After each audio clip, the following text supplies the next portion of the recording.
चलिए student start करते हैं बिना लेट के हुए आगे का आज के लेक्चर को। जो हम लोगों ने लास्ट लेक्चर में किंगडम प्रोटिस्टा को हम लोग कंटिन्यू कर रहे थे। उसमें तीन उसका एग्जाम्पल जो तीनों था उसको हम लोग देख लिए थे। उसका जो क्लासिफिकेशन था जिसमें हम लोग क्या क्या देखे थे, क्राइसोफाइटा देखे थे, डाइनोफ्लैजिलेट्स देख लिए, यूग्लिना देख लिए। अब आगे जो है आज हम लोग देखने वाले हैं स्लाइम मोल्ड, और इसके बाद जो भी आगे हमारा प्रोटोजुअन्स है उसके बारे में हम लोग कंटिन्यू करेंगे और फंगी के बारे में देखेंगे। तो चलिए हम लोग स्टार्ट करते हैं और फटाफट देखते हैं। तो स्लाइम मोल्ड क्या है? तो स्लाइम मोल्ड एक सेप्रोफाइटिक पैरासाइट्स है, प्रोटिस्टा सॉरी सेप्रोफाइटिक प्रोटिस्टा है। स्लाइम मोल्ड क्या है स्टूडेंट? सेप्रोफाइटिक प्रोटिस्टा है। और सेप्रोफाइटिक मतलब ये एक ऐसा प्रोटिस्टा है जो सड़े गले चीजों से अपना क्या करेगा, भोजन को लेगा। अरे सेप्रोफाइटिक मतलब समझ में आता है ना। चलिए इसके बाद बोलता है दे शो मल्टी न्यूक्लिएटेड मास, और ये क्या शो करता है? मल्टी न्यूक्लिएटेड शो करता है, यानी कि एक जो है स्लाइम मोल्ड होगा उसमें बहुत सारे न्यूक्लियस पाए जाएंगे। तो ये मल्टी न्यूक्लिएटेड मास शो करता है। और protoplasm is surrounded by a plasma membrane, और वो किससे सराउंडेड होता है? प्लाज्मा मेम्ब्रेन से। यानी कि कहने का मतलब है कि इस तरह से प्लाज्मा मेम्ब्रेन से सराउंडेड होगा और इसके अंदर क्या पाया जाएगा? बहुत सारे न्यूक्लियस पाए जाएंगे। और एक चीज और है कि इसमें सेल वाल जो है अब्सेंट होता है। ये खास बात है स्टूडेंट, ध्यान रखिएगा, ये खास बात है। सेल मेम्ब्रेन पाया जाता है, सेल वाल क्या होता है? अब्सेंट होता है। और इसका बॉडी जो है वो मूव करता है एलोंग डिकेइंग ट्विंग्स एंड लीव्स। ट्विंग्स मतलब क्या होता है? टहनी। जो ट्विंग्स मतलब क्या होता है? टहनी या पत्तियों की तरफ। आप देखेंगे अभी बरसात के दिन है, आप उसमें देखेंगे कि जो घर से बाहर लकड़ी रखा जाता है या पेड़ जो उस तरह से बहुत पुराना हो चुका है जिस पर पानी पूरा जमा होता है, उसमें चारों तरफ एक लेयर चढ़ जाता है और उसमें व्हाइट या येलो कलर का पूरा जो है चारों तरफ फैला हुआ एक स्ट्रक्चर दिखता है। उसी को क्या बोला जाता है? वही क्या है एक्चुअली में? स्लाइम मोल्ड है। क्या है? Slime mould. तो ये प्रोटोजोअन्स में आते हैं, ठीक है। लेकिन नेचर ये कैसा शो करता है? फंगी की तरह शो करता है। कैसा करता है? फंगी की तरह शो करता है। तो इसीलिए बोले थे, पहले भी बोले हैं कि प्रोटोजोआ जो है आपको क्या देखने के लिए मिलता है कि इसका कोई भी बाउंड्री लिमिट नहीं है। और ये ऐसा जब ऑर्गेनिज्म को आप पढ़िएगा तो लगेगा कि वो आगे के ऑर्गेनिज्म से जुड़ा हुआ है। तो इसमें ये फंगी की तरह कंडीशन शो करता है। और देखिए ये क्या करता है कि इस तरह से, और उसमें जब वो चारों तरफ फैल जाता है, लीव्स के चारों तरफ या उसके टहनी के चारों तरफ, तो उस फैल करके क्या करेगा? उसके अंदर से ऑर्गेनिक मैटर को इनगल्फ करेगा, अंदर वो निकलेगा, ठीक है। इस तरह से होगा। और जब अंडर सुटेबल कंडीशन आता है तो वो क्या करता है?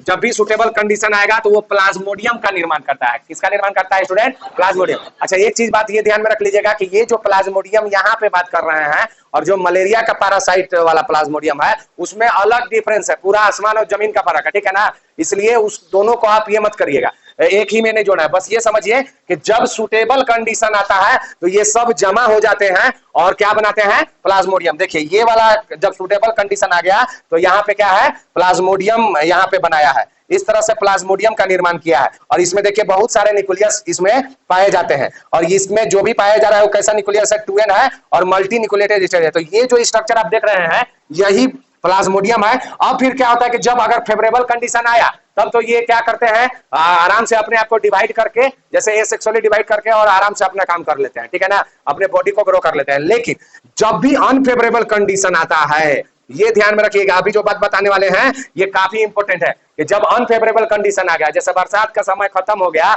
और इसको अपना जान को बचा के रखना है, तो वैसे कंडीशन में ये क्या चीज का निर्माण करता है? फ्रूटिंग बॉडी का। क्या चीज का निर्माण करता है? देखिए फ्रूटिंग बॉडी कैसे बनाता है? तो इस तरह से उसी के चारों तरफ, यही क्या है, अब ये आगे चल के ये जैसे ये ग्रो कर जाएगा और इस तरह से स्टूडेंट इस तरह से ग्रो करके इस तरह से ये फ्रूटिंग बॉडी का निर्माण करता है। और इसका जो न्यूक्लियस है ये डिवाइड होकर के इस तरह से ये पूरा डिवाइड होकर के स्पोरेंजिया का निर्माण करता है। क्या चीज का निर्माण करता है? स्पोरेंजिया। और ये क्या है? ये जो बना है इसी को हम लोग क्या बोल रहे हैं? पूरा ये वाला जो स्ट्रक्चर है यहाँ से यहाँ तक, इसी को हम लोग क्या बोलते हैं स्टूडेंट? फ्रूटिंग बॉडी बोलते हैं। क्या बोलते हैं? फ्रूटिंग बॉडी का निर्माण किया। अब इस फ्रूटिंग बॉडी को ऊपर वाला पार्ट को क्या बोलते हैं? स्पोरेंजिया। और इसके अंदर बहुत सारे वैसे ही सेल डेवलप किया जाता है और इसमें इस सेल के अंदर क्या होता है? मियोसिस होता है। और मियोसिस हो करके क्या चीज का निर्माण किया जाता है? स्पोर का निर्माण किया जाता है। क्या चीज का निर्माण किया जाता है? स्पोर का। और स्पोर जो इसके अंदर बनता है वो कैसा होता है? हेप्लॉइड होता है और इसमें ट्रू वाल प्रेजेंट रहता है, यानी कि इसका जो बाहर का लेयर है उसमें ट्रू वाल प्रेजेंट है और वो कैसा किसका बना हुआ है, सेलुलोज का बना हुआ है। कैसा बना हुआ है, सेलुलोज का। और फिर देखिए फिर क्या होता है कि अब ये बन गया, स्पोर बन गया, और फिर क्या होता है कि जब हवाएं चलेंगी तो जब ये हवाएं चलेंगी तो ऊपर वाला ये फूट जाता है। जब गर्मी का मौसम आने लगेगा तो उस समय, जैसे बरसात के बाद ठंडा का मौसम आता है, जब जमीन सूख जाता है, धूप अच्छा से आने लगेगा, तो ये क्या करेगा, ये फूट जाएगा। अब फूट करके ये जब ऊपर से ये फूटेगा तो ये स्पोर क्या हो जाएंगे, फैल जाएंगे हवाओं के थ्रू। और हवाओं के थ्रू फैलेंगे तो इसमें मेल गैमिट्स का और फीमेल गैमिट्स का निर्माण हो जाता है। और ये मेल गैमिट्स और फीमेल गैमिट क्या करते हैं, फर्टिलाइज करते हैं और किसका निर्माण करते हैं, जायगोट का निर्माण करते हैं। किसका निर्माण करते हैं, जायगोट का। और जायगोट का तो निर्माण हो जाता है, लेकिन जनरली क्या होता है कि जायगोट बनने के बाद न्यूक्लियस का डिवीजन होता है और फिर साइटोप्लाज्म का डिवीजन होता है। लेकिन यहाँ पे वैसा नहीं होता है स्टूडेंट।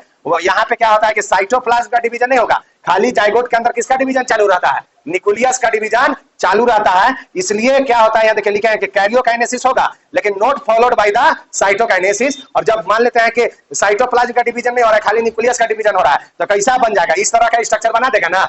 तो ये देखिए जब सुटेबल कंडीशन आने वाला होता है तो फर्टिलाइजेशन करके प्लाज्मोडियम का निर्माण करता है और ये प्लाज्मोडियम में फिर ये इस तरह से ये अपना फिर से बना लिया। अगर फेवरेबल कंडीशन आएगा तो आराम से सेक्सुअल मोड में जा करके आराम से डिवीजन करके और आगे अपने माने बढ़ाएगा जनरेशन, और नहीं तो फिर से प्रोटीन बॉडी बनाएगा। तो ये जो है इसका प्रोसेस चलते रहता है। यहाँ पे सब चीज वही लिखे हुए हैं नीचे में कि Plasmodium is large, Plasmodium large होता है, सेवरल फीट तक होता है, कभी कभी 6-7 बने बहुत लंबा तक फैला आपको मिलेगा। ऐसा लगेगा कि पूरा टहनी में ही ये पूरा फैल गया है, इस तरह से फैला हुआ मिलेगा और ये प्लाज्मा मेम्ब्रेन से सराउंड होता है। अब देखिए यहाँ पे वही वाला बात बोले कि अनफेवरेबल कंडीशन आता है तो ये डिफरेंशिएट होकर के प्रोटीन बॉडी बना देता है, जो अभी हम लोग दिखाए थे। और वो क्या करता है, प्रोटीन बॉडी बियर करता है। बियर क्या चीज करता है, मैंने अपने अंदर रखता है क्या चीज को, स्पोर को रखता है। किसको रखता है, स्पोर। कहां पे, देयर टिप के ऊपर। तो देखिए यहाँ पे, देखिए यहाँ पे जो है, यहाँ पे जो ये स्पोर बना, ये जो प्रोटीन बॉडी का ये जो टिप है उसी के अंदर स्पोर को ये रखा हुआ है। ठीक है,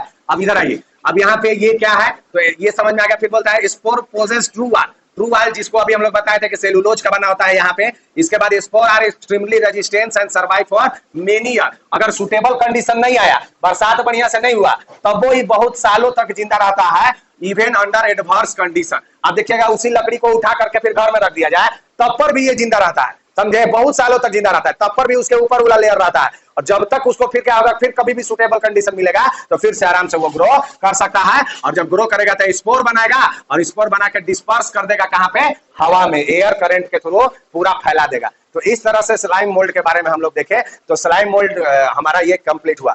अब देखिए आगे जो है हमको अगला जो देखना है, लास्ट है इसमें, वो है प्रोटोजोअन्स। क्या है, प्रोटोजोअन। प्रोटोजोअन क्या है, ये माना जाता है कि ये एनिमल का रिलेटिव है। ये किसके, एनिमल किसके रिलेटिव है, एनिमल का। ये माना जाता है कि मतलब इसमें एनिमल टाइप के गुण पाया जाता है। इसमें किसके टाइप का गुण पाया जाता है, एनिमल टाइप का। और ये प्रिमिटिव रिलेटिव्स ऑफ एनिमल है, यानी कि हमारा पूर्वज है, ये माना जाता है। किसको, प्रोटोजोआ को। यहां से हम लोगों का डेवलपमेंट हुआ। क्यों का ऐसा कहा जाता है, कहता है कि प्रोटोजोआ जो है वो क्या है, हिट्रोट्रॉप्स है और प्रीडेटर और पैरासाइट भी है। एक तो पहला नंबर हिट्रोट्रॉप्स है, अपना भोजन क्या करेगा, नहीं बनाएगा, जैसे एनिमल नहीं बनाता है, ठीक है, दूसरे के ऊपर डिपेंड रहेगा। और ये प्रीडेटर की तरह रहेगा या पैरासाइट, बॉडी के ऊपर रहेगा या उसको बॉडी के माने उसको मार करके और खा जाएगा उसको। किसको, ये जो भी ऑर्गेनिज्म के ऊपर रहेगा। इसमें भी सेल वाल क्या होता है, एब्सेंट, जैसे हम लोगों के अंदर नहीं रहता है। तो देखिए हम लोगों से कितना कैरेक्टर इसका मिल रहा है। तो इसीलिए इसको क्या बोला जाता है, एनिमल का ये क्या है, ये एनिमल से रिलेटेड रखता है। फिर बोलता है protoplasm is surrounded by plasma membrane. इसको किससे सराउंडेड रहता है, प्लाज्मा मेम्ब्रेन। अब ये प्रोटोजोअन्स जो भी है स्टूडेंट, वो क्या होते हैं, 4 तरह के होते हैं। उसके लोकोमेट्री स्ट्रक्चर के बेसिस पर कितने तरह के होते हैं, 4 तरह के होते हैं। और इसके चारों तरफ पेलिकल प्रेजेंट होता है। जितने चारों हैं उसमें पेलिकल प्रेजेंट होते हैं, एक्सेप्ट अमीबॉइड के। मतलब 3 में प्रेजेंट रहेंगे और 1 में अब्सेंट रहेगा। क्या पेलिकल क्या था, याद कीजिए यूग्लिना को, उसके चारों तरफ का एक प्रोटीन का लेयर बताए थे, उसी को पेलिकल बोला जाता था। तो चलिए चारों कौन है, लोकोमेट्री स्ट्रक्चर के बेसिस पर, amoeboid protozoans, flagellated protozoans, ciliated protozoan और स्पोरोजोआ। ये 4 प्रोटोजोअन्स हैं जिसको हम लोगों को देखना है। तो सबसे पहले हम लोग देखेंगे अमीबॉइड प्रोटोजोअन। अमीबॉइड प्रोटोजोअन कहां रहता है, फ्रेश वाटर में रहता है, सी वाटर में रहता है और मॉइस्ट सॉइल के अंदर रहता है। इसका लोकोमोटरी ऑर्गन सूडोपोडिया होता है, जिसको फाल्स लेग भी कहा जाता है। अरे अमीबा पढ़े होंगे स्टूडेंट, इस तरह से अमीबा पढ़े होंगे, अरे पढ़े हैं अमीबा, इस तरह से अमीबा रहता है। तो ये क्या है, इसका सूडोपोडिया है। क्या है इसको, सूडोपोडिया। अच्छा, सूडोपोडिया ये चलने का भी काम करता है और दूसरा ये क्या काम करता है, कैप्चरिंग द प्रे, यानी कि चलने का भी काम कर रहा है सूडोपोडिया इसके अंदर, और खाने का भी काम कर रहा है, पकड़ करके खाने का भी काम कर रहा है। और ऐसा किसमें देखने के लिए मिलता है, अमीबा के अंदर देखने के लिए मिलता है। तो अमीबा कुछ और नहीं, अमीबॉइड प्रोटोजोअन्स है। अब आइए इसी के अंदर और आगे डिटेल्स देखते हैं। इसमें भी सेल वाल क्या रहता है, एब्सेंट रहता है। इसमें भी सेल वाल क्या रहता है, एब्सेंट रहता है। और ये मेराइन फॉर्म, अगर ये समुद्र में पाए जाते हैं, जिसमें हम पहले भी बताए थे कि सी वाटर नहीं है, अगर ये समुद्र में पाए जाते हैं तो इसके चारों तरफ क्या रहता है, सिलिका सेल रहता है, माने चारों तरफ सिलिका का एक कवरिंग रहता है, जिसके वजह से आराम से वो खारा पानी में भी बढ़िया से जिंदा रह सके। अरे ठीक है, अरे बोलो ठीक है। और इसका एग्जाम्पल क्या है, एंट अमीबा हिस्टोलाइटिका, ये भी एक बीमारी कॉज करता है ह्यूमन के अंदर। ठीक है, तो इस तरह से जो है ये खत्म हुआ। अब ये फ्लैजिलेटेड प्रोटोजोअन्स के बारे में हम लोग देखते हैं। नाम से ही पता चल रहा है, फ्लैजिला पाया जाएगा। क्या पाया जाएगा, फ्लैजिला पाया जाएगा। अच्छा, ये कैसा रहता है, इसके member of this group are either free living और पैरासाइट। ये फ्री लिविंग भी हो सकता है और पैरासाइटिक भी हो सकता है। ये बिल्कुल फ्री लिविंग पाया जाता है और किसी भी दूसरे के बॉडी के ऊपर चिपका हुआ ये मिल सकता है। और फ्लैजिला और लोकोमोटरी ऑर्गन, फ्लैजिला ही इसका क्या है, लोकोमोटरी ऑर्गन, यानी कि इसका फ्लैजिला किस में मदद करेगा, इसको लोकोमोशन में मदद करेगा, एक जगह से दूसरे जगह जाने में। और ये जो फ्लैजिलेटेड प्रोटोजोअन है, ये पैरासाइट बन करके एक बीमारी कॉज करता है जिसको स्लीपिंग सिकनेस बोलते हैं। ह्यूमन के अंदर ये स्लीपिंग सिकनेस करता है, रात में उल्लू की तरह जगेगा, इसको नींदे नहीं आएगा। उस बीमारी को क्या बोलते हैं, ट्रेपनोसोमा, ट्रेपनोसोमा। तो इसमें रात में ऐसे सोवे नहीं करेगा, वो जगल रहेगा। अगर इसका जैसे इन्फेक्शन हो गया ना तो उसको नींदे नहीं आता है, बेचैनी उसका अच्छा ले रहेगा और रात भर जगल रहेगा इधर से उधर। और क्या क्या होता है, लेशमानिया होता है, जिसको काला आजार या दमदम फीवर भी कहा जाता है। इसको क्या बोला जाता है, काला जार या दमदम फीवर, अपने भाषा में, लोकल भाषा में इसको दमदम फीवर भी बोला जाता है। ये किसके वजह से होता है, इसी के वजह से, फ्लैजिलेटेड प्रोटोजोअन्स की वजह से। तो ये चूंकि एनसीईआरटी में नहीं दिया हुआ है, इसलिए आपको इसको थोड़ा सा ध्यान में रखिएगा। अब आइए अगला है सिलिएटेड प्रोटोजोआ। ये तो फ्लैजिलेटेड था, ये कैसा होगा, सिलिएटेड है। सिलिएटेड नाम से उसके बॉडी के ऊपर क्या प्रेजेंट रहेगा, सिलिया प्रेजेंट रहेगा। और ये सिलिएटेड प्रोटोजोन क्या है, एक्टिव मूविंग एक्वेटिक ऑर्गेनिज्म है, यानी कि एक्टिवली ये मूव करते हैं, एक्वेटिक ऑर्गेनिज्म है ये। और सिलिया और लोकोमोटरी ऑर्गन, सिलिया जो है इसमें लोकोमोटरी ऑर्गन की तरह काम करता है। और साथ ही साथ लोकोमोटरी का तो काम करते, जैसे फ्लैजिला यहाँ पे खाने में मदद नहीं करता था, सिर्फ इसको मुंह में मदद करता था, चलने में। लेकिन यहाँ पे सिलिया खाने में, चलने में भी मदद करेगा और उसको पकड़ करके खाने में भी मदद करेगा। अभी हम लोग देखेंगे कैसे। तो वही देखिए, यहाँ पे आप देख सकते हैं कि ये पैरामीशियम का एक एग्जांपल लिए हैं। बॉडी के चारों तरफ सिलिया है। अगर मान लेते हैं यहाँ पे कोई फूड मटेरियल आ गया तो ये सिलिया क्या करेगा, इस तरह से ऐसे ऐसे उसको बला करके और ये फूड को इसके अंदर से ये निगल लेगा। इसके अंदर क्या करेगा, ये इसके अंदर बुला लेता है, इस तरह से इसके अंदर बुलाने का काम करता है। लेकिन कहां से बुलाता है भाई, तो इसमें एक स्ट्रक्चर पाया जाता है स्टूडेंट, जिसको हम लोग क्या बोलते हैं, गलेट बोलते हैं। क्या बोलते हैं, ये गलेट। गलेट क्या है, इसका मुंह, एक कैविटी है that open to the outside of the cell surface is present. Gullet क्या है, एक मुंह है, ये वाला पोर्शन को गलेट कहा जाता है, जहां से ये फूड को क्या कर रहा है, निकल रहा है, उसी पोर्शन को क्या बोला जाता है, गलेट बोला जाता है। और ये जो सिलिया है वो coordinated movement of rows of cilia cause the water laden with the food to be the striated into the gullet. यानी कि क्या कह रहा है ये लाइन का मतलब, कि अब मान लेते हैं कि यहाँ पे कोई फूड पार्टिकल है, अब इसको अंदर लेना है, तो ये क्या करेगा, सिलिया एक साथ मूव करता है। हम वहां पे सेल में पढ़ा चुके हैं कि वो क्या करता है, एक साथ कोऑर्डिनेटेड मूवमेंट सिलिया करते हैं। अब एक साथ ऐसे करेंगे तो खाना और पानी क्या करेगा, उसके बॉडी के अंदर एक ही बार अंदर चला जाएगा। तो ये लाइन का मतलब ये है। ऐसा कौन करता है भाई, पैरामीशियम। अब देखिए क्वेश्चन एक बार जो पूछा था, पैरामीशियम का स्ट्रक्चर एनसीईआरटी के अंदर दिया हुआ है, लेकिन उसमें जो क्वेश्चन पूछा तो उसमें क्या पूछा था कि पैरामीशियम के अंदर दो न्यूक्लियस पाए जाते हैं, एक को माइक्रो न्यूक्लियस बोला जाता है, एक को मैक्रो न्यूक्लियस बोला जाता है। और उसका काम क्या है, तो माइक्रो न्यूक्लियस क्या है, वो हेरिडिटरी में काम करता है, मतलब एक जनरेशन से दूसरे जनरेशन में जाने में मदद करता है। मतलब इसका मतलब आगे जो डिवाइड करेगा तो उसके बच्चों में भी ये जाएगा। लेकिन इसका जो ये वाला है मैक्रो न्यूक्लियस है, वो इसके मेटाबॉलिज्म में मदद करवाता है। तो यही क्वेश्चन पूछा हुआ था, लेकिन ये एनसीईआरटी में दिया हुआ नहीं है, इसलिए इसको आपको ध्यान से समझना होगा। अब आइए अगला जो है स्पोरोजोन्स है। अगला जो है क्या है, स्पोरोजोन्स के बारे में देखते हैं। स्पोरोजोन्स इसमें क्या माना जाता है कि sporozoans include diverse organism. Sporozoans जो है वो बहुत सारे डाइवर्स ऑर्गेनिज्म के रूप में, मतलब बहुत ज्यादा पाया जाता है। क्या होता है, बहुत ज्यादा पाया जाता है, ठीक है। तो इस तरह से ये होता है। अब ये देखिए, these organisms show an infectious spore like stage in their life cycle। मतलब ये ऑर्गेनिज्म जो है वो अपने लाइफ साइकिल में इन्फेक्टियस स्पोर को जन्म देता है और वो क्या करने में मदद करता है, आगे चल के डिजीज करेगा। किस में करता है, ह्यूमन के अंदर। तो देखिए एक लाइन एनसीईआरटी का बहुत सुंदर लाइन है कि नोटोरियस पैरासाइट का है। देखिए कितना तारीफ किया हुआ है, नोटोरियस। नोटोरियस मतलब बदनाम होता है या कुख्यात, कुख्यात कुख्यात पैरासाइट कहा है। एनसीईआरटी का लाइन है नोटोरियस पैरासाइट जिसका नाम है प्लाज्मोडियम काउज मलेरिया। मलेरिया सबको जानते हैं ना। अरे मलेरिया किसको किसको हुआ है, सबको हुआ होगा। चलिए हाथ नीचे। और वैसे भी इधर वाला क्या करता है, जांच घर वाला ऐसे मलेरिया निकाल देता है, नहीं देखे हो। चलिए ठीक है। अब मलेरिया पैरासाइट को क्या बोला है, नोटोरियस पैरासाइट। फिर बोलता है विच हैज अ स्ट्रेंगिंग मतलब क्या होता है, चौंका देने वाला, अचंभित करने वाला इफेक्ट ऑन ह्यूमन पॉपुलेशन। मतलब ये क्या करता है कि ऐसा इफेक्ट डालता है ह्यूमन पॉपुलेशन के ऊपर कि अगर इसका इफेक्ट बहुत खतरनाक हो गया तो ये वहां पे मैंने पॉपुलेशन को ये डैमेज कर सकता है, मैंने मुआ देता है। के बात समझो ना, ज्यादा अगर दिक्कत कर देगा तो ये क्या कर देगा, मार देगा। इसमें लोकोमोटरी ऑर्गन नहीं होता है और ये जितने भी होते हैं सब एंडो पैरासाइट्स होते हैं। कैसे होते हैं, एंडो माने बॉडी के अंदर पाए जाएंगे। कहां पे पाए जाएंगे, बॉडी के अंदर। अब आइए स्टूडेंट, अगला जो किंगडम है हमारा किंगडम फंगी। तो फंगी की तारीफ कर रहा है। अब ये जो है पूरा यहाँ तक किंगडम प्रोटिस्टा खत्म हो गया। अब किंगडम किसके बारे में स्टार्ट करने वाले हैं, फंगी के बारे में। तो किंगडम फंगी के बारे में कहता है कि फंगी जो है वो यूनिक किंगडम है। कैसा है, यूनिक किंगडम।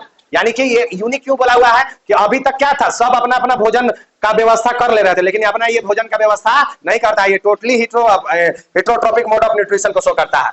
जैसे यहाँ पे देखिए दिया हुआ है कि यूनिक किंगडम की क्यों बोले हैं, क्योंकि हेट्रोट्रोपिक ऑर्गेनिज्म है। फिर ये क्या करता है, show a great diversity in morphology and the habitat. और ये जो है ग्रेट डाइवर्सिटी को शो करता है। किस किस में, रहने में ये किसी भी जगह पर मिलेगा आपको मॉर्फोलॉजी, और देखने में भी, रहने में भी अलग अलग जगह पर ये मिल जाता है और देखने में भी अलग अलग ये होता है। कौन, फंगी। और क्या बोलता है कि जैसे ये अब एग्जांपल बता के, जैसे फंगी को आप देखे होंगे मॉइस्ट ब्रेड के ऊपर या सड़े हुए फ्रूट्स के ऊपर। अरे ब्रेड के ऊपर देखे हो, आटा के ऊपर देखा फुंदी लग गया, या ब्रेड जो खाते हैं उसके ऊपर देखे होगा फंगी लग गया, तो वो कुछ और नहीं, क्या है, फंगी ही है। तो मॉइस्ट ब्रेड के ऊपर या रोटेन मतलब क्या होता है, सड़ा हुआ फ्रूट। फिर बोलता है द कॉमन मशरूम, जो हम खाते हैं। बहुत सारे ऐसे मशरूम है जो हम खाते हैं। मशरूम क्या है, एक फंगी ही है। और कुछ ऐसे मशरूम है जिसको टोड स्टूल बोला जाता है, वो हम खाते नहीं, वो जहर है हमारे लिए। तो कुछ मशरूम हम खाते भी हैं, कुछ मशरूम हमारे लिए जहर भी है। उसको खा लेंगे तो पागल हो जाएंगे, समझ रहे हैं ना, खा के पगला जाएंगे। हाँ, फिर और क्या है, और कुछ फंगी के बारे में बोलता है कि white spot seen on mustard leaves. आप देखेंगे अभी सरसों का दिन आने वाला है, अरे सरसों के पत्ते के ऊपर उजला उजला इसे डॉट देखने के लिए मिलता है, उसका पता है। तो हम लोग बोलते हैं कि इसमें कीड़ा लग गया, कीड़ा नहीं, उसमें फंगी लग गया। क्या बोलना है आज से, फंगी लग गया, कीड़ा नहीं बोलेगा, क्या बोलेगा। हाँ, तो किसके वजह से होता है, फंगी की वजह से।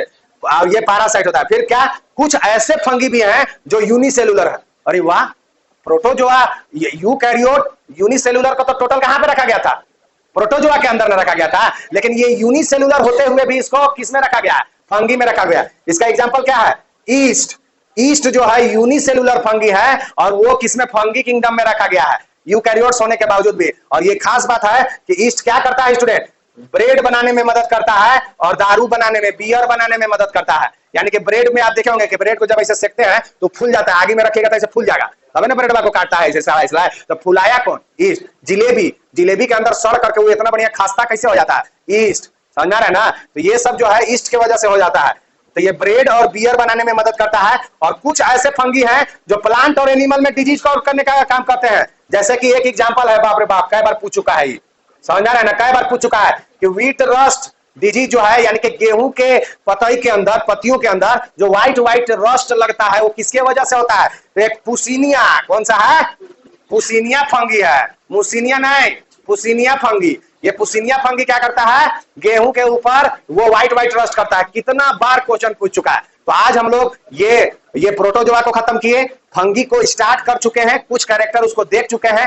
फंगी का डिटेल स्टडी जो है स्टूडेंट नेक्स्ट लेक्चर में करेंगे। तब तक के लिए थैंक यू, धन्यवाद।